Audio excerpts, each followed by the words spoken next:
देखिए, सिर्फ एक ही चीज़ बोली है और एक ही संदेश दिया है कि घर से बाहर निकलिए, वोट ज़रूर डालने जाएं। और सिर्फ खुद ही ना डालने जाएं, अपने दोस्तों को बोलिए, अपने आसपास जितने भी लोग हैं उन सबको बोलिए, क्योंकि वोट आपका सबसे बड़ा अधिकार है। अगर आप वोट नहीं डालने जाते तो फिर आपके पास किसी तरीके का कोई तरीका नहीं है कि आप किसी भी सरकार को ब्लेम करिए। अगर आप अपना भविष्य चुनना चाहते हैं तो एक ईमानदार, एक सच्चे लोगों को चुनिए, सच्ची सरकार को चुनिए, और आपके पास आपका सबसे बड़ा हक है आपका वोट। तो इसलिए यही अपील की है फर्स्ट टाइम वोटर्स से, चाहे वो पानी की समस्या को लेके हो, चाहे वो दिल्ली सरकार और बीजेपी के बीच में जिस तरीके से कॉन्फ्लिक्ट चलता रहता है दिल्ली के लिए, चाहे वो गाजीपुर लैंडफिल को लेके हो, चाहे वो बाकी सवाल लेके हो। देखिए, संदेश सिर्फ एक ही था कि क्या युवाओं को राजनीति में आना चाहिए, नहीं आना चाहिए। संदेश सिर्फ एक ही है कि अगर आप सच्चे और ईमानदार और अच्छे लोगों को चुनेंगे तो आपका भी भविष्य आगे बढ़ेगा, देश का भविष्य भी आगे बढ़ेगा। अगर आप सिर्फ झूठ और ऐसे लोगों को चुनेंगे जो सिर्फ राजनीति में पैसा कमाने आए, तो फिर ना आपका भविष्य अब आगे बढ़ेगा, ना देश का भविष्य आगे बढ़ेगा। देखिए, उसके बारे में एग्जैक्टली मुझे पता नहीं है कि अभी क्या हुआ है वहाँ पर चंडीगढ़ में, लेकिन मैं सिर्फ बधाई देना चाहूँगा वहाँ के मेयर को और इतनी अपील करना चाहूँगा कि आप ईमानदारी से, सच्चाई से और चंडीगढ़ के लिए काम करिए, क्योंकि जितनी ईमानदारी और सच्चाई से आप काम करेंगे उतना ही देश का भला होगा, चंडीगढ़ का भला होगा। और एक और मैसेज बहुत क्लियर है कि अगर आप राजनीति में आना चाहते हैं, जो युवाओं को बोला है, तो फिर उस सोच से मत आइए कि आपने पैसा कमाना है या फिर आपको पावर चाहिए। अगर आपके पास दिल से समाज सेवा या लोगों का भला करने की अगर आपके अंदर वो सोच है, तो तभी राजनीति में आइए।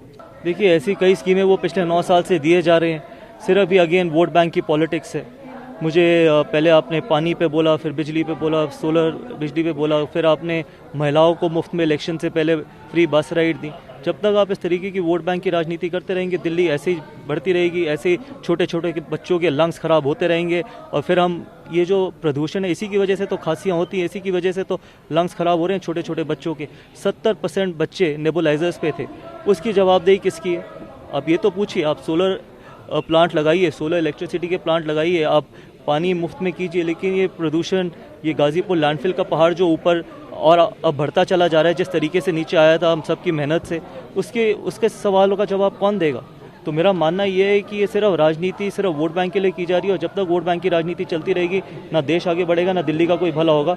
और मैं आपको फिर से ये कहना चाहूँगा, आई होप कि आप सब ये चलाएं कि अगर दिल्ली इसी तरीके से चलती रही तो अगले आगे 5 साल में दिल्ली रहने लायक जगह नहीं रहेगी। इस दिल्ली के 100% बच्चे या तो हॉस्पिटल्स में आपको मिलेंगे, या फिर ऐसी उनके कोई बीमारियां होंगी जो शायद क्यूरेबल भी ना हो। सर, पूरे दुनिया भर में हमारा ये एक शहर ऐसा है दिल्ली, जिसमें पोल्यूशन के कारण बच्चों की स्कूल की छुट्टियां होती हैं। पोल्यूशन के कारण ही नहीं, वाटर लॉगिंग के कारण भी। आप मुझे बताइए, जब आप स्कूल में थे या जब मैं स्कूल में था, सिर्फ 2 ही तो छुट्टियां होती थी, समर वेकेशन और विंटर वेकेशन, सर्दी और गर्मियों की छुट्टियां होती थी। आज बच्चे स्कूल इसलिए नहीं जा पाते क्योंकि दिल्ली जो कैपिटल है इस देश का, उसमें पानी भर जाता है। तो वाटर लॉगिंग की वजह से, अगर AQI ज़्यादा बढ़ता है तो पोल्यूशन की वजह से 6 महीने तो बच्चे स्कूल ही नहीं जाते, तो पढ़ाई कहाँ से करेंगे? किस तरीके की आप शिक्षा की बात कर रहे हैं?